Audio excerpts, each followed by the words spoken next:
Welcome back to my film and TV channel. You're all staying safe and well, and we've got a drama to look at today, directed by Damien Harris and starring Jared Harris, yes, and Nicholas Hamilton as well. This is called Brave the Dark. 112 minutes. Yeah, it was okay. It wasn't overly long. Could have perhaps been a few minutes quicker, but no, it was fine. PG-13 rating. It stars as well as Jared Harris and Nicholas Hamilton, Jamie Harris, Sacha Baron, Kimberly Fairbanks, Will Price also stars in this, and it's released in the United States on January the 24th, 2025. And I'm reviewing it on the 6th of March, so it's been a little while, but of course, to get it over here on the pond, check your territories for availability of this film if you fancy watching it. Yeah, I tell you now, it's I wouldn't put you off particularly watching it. And what's it about? Well, haunted by his torturous childhood memories, Nate Williams finds himself engulfed in darkness when his drama teacher, Mr. Dean, bails him out of jail and takes him in. Yes, Nate must confront his past before it leads to his own destruction. Yes, it sounds more sinister than it probably works out on screen, in fairness. This perhaps has a sort of gentler feel to it, to storytelling, than you may expect from that sort of synopsis.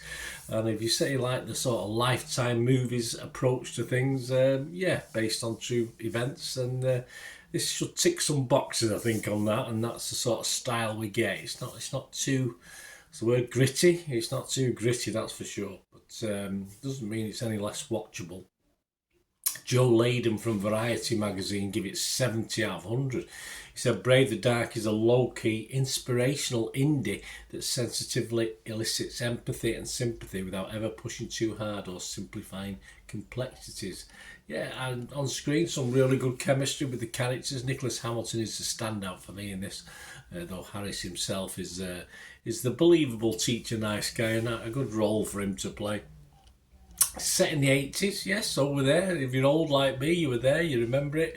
It does have that style of storytelling as well. It felt as though it had been made in the 80s at times, this film. Straightforward, no bells and whistles, no fancy stuff with this one. And there's not too much wrong with that. You know, it's sometimes you're just in the mood to not overcomplicate things. Ben Gibbons from Screen Rant, he gave it 60 out of 100. He said, fortunately, Brave the Dark does deliver an engaging and enjoyable narrative with excellent performances, an intriguing, compelling plot, and an important message worth listening to. Nothing wrong with the message in this one. It's a positive one.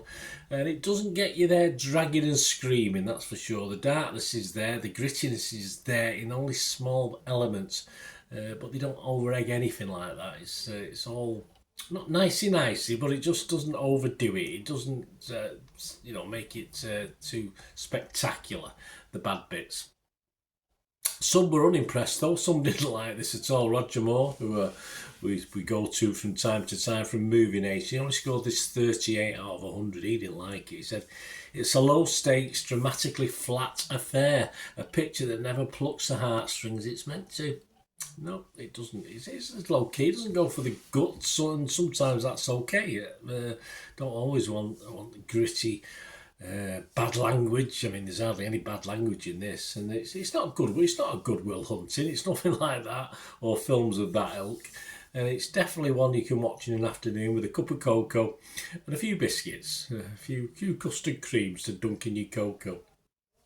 But the ending touched my heart. I mean, Roger wasn't touched at all by the sounds of it, but certainly the last scene or two touched my heart, and that's what I remember. That's what I remember when I turned the screen off, when I turned the telly off. So that's fine. I like that. So yeah, I like this one. But I'll tell you what other people thinking score wise. Rotten Tomatoes only 5.9 out of 10, so a little bit below that magical 6 out of 10 I like to see. But 29 were fresh, and only 11 rottens of the 40 critics, so that's not too bad. The consensus of the website, grounded by Jared Harris's dignified performance, Brave the Dark tells an inspirational true story with familiar beats but commendable integrity. And I say, yeah, absolutely. Metacritic, their average again a little bit lower actually, 56 out of 100. There's only 5 of them, so it's not a massive pool to look at, is it? That's 2 positive, 2 mixed and 1 negative. What about Joe Public? Well, Joe Public generally like this, and probably more than a couple of the critics anyway. Rotten Tomatoes audience is getting a 4.6 out of 5, so that's not bad, is it? And we always have a quick look at Internet Movie Database. It's not a raft of reviews, there's only 1,000 approximately, but it is getting a 6.7. I can see this hovering around the 6.5 to 6.7 mark. Don't particularly think it'll get much higher. But I can see that being the score on Internet Movie Database now for its life, as long as it's on Internet Movie Database, which what is in perpetuity, is it? Is it on forever? As long as Internet Movie Database is there, I suppose it'll be on. My scores personally on Rotten Tomatoes, I was fresh on this. No reason not to be. Probably about 65-35 fresh.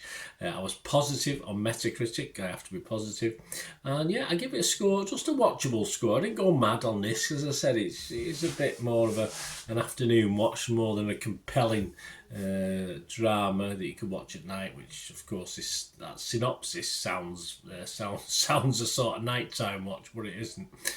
So I'll give it a 6 out of 10, which is my watchable score. Well, I think that's fair enough on this one, but it won't live long in the memory, but it was okay. It was an okay watch. So let me know what you think, guys, in the comments below, or you can contact me through my various socials. And of course, if you do like what I try and do on the channel, it's not all about me. I do try and give other opinions, and then either agree or disagree as and when. So yeah, if you like the way I do it, that's my style. If you like that and you want to support the channel, of course we do series reviews, TV series reviews, we do specials on what's coming on UK TV, stuff like that. So if you're interested in supporting the channel, guys, all support is welcome, either financial or just to watch a couple of adverts or something like that. But to help me out going forward, all you need to do is keep watching and listening. Please to help me out, guys, if you watch the ads, if the ads on this YouTube ads, that helps in a very little way, but it all helps. It all, watch the pennies and pounds look after themselves, they say, don't they? Or the pennies or the 10p's look after themselves. But if you watch the ads or follow the links on the ads as well, that's always a nice way to support the channel. If you sort of hang on for it, I've done that. I watched other people's and followed the ads, just something I fancied, which does happen from time to time. Of course, you can support me by pushing that subscribe button as mentioned earlier, and that's of course pressing the button so you know when these vlogs are coming out. And of course, I'm always interested in your opinions, and of course, if you can give us a like, that'd be wonderful as well. So thanks for watching, guys. Hopefully I'll join you very, very soon with something else. Until we meet again, I'll never ask one thing, don't I? Please stay safe, everyone. Bye for now.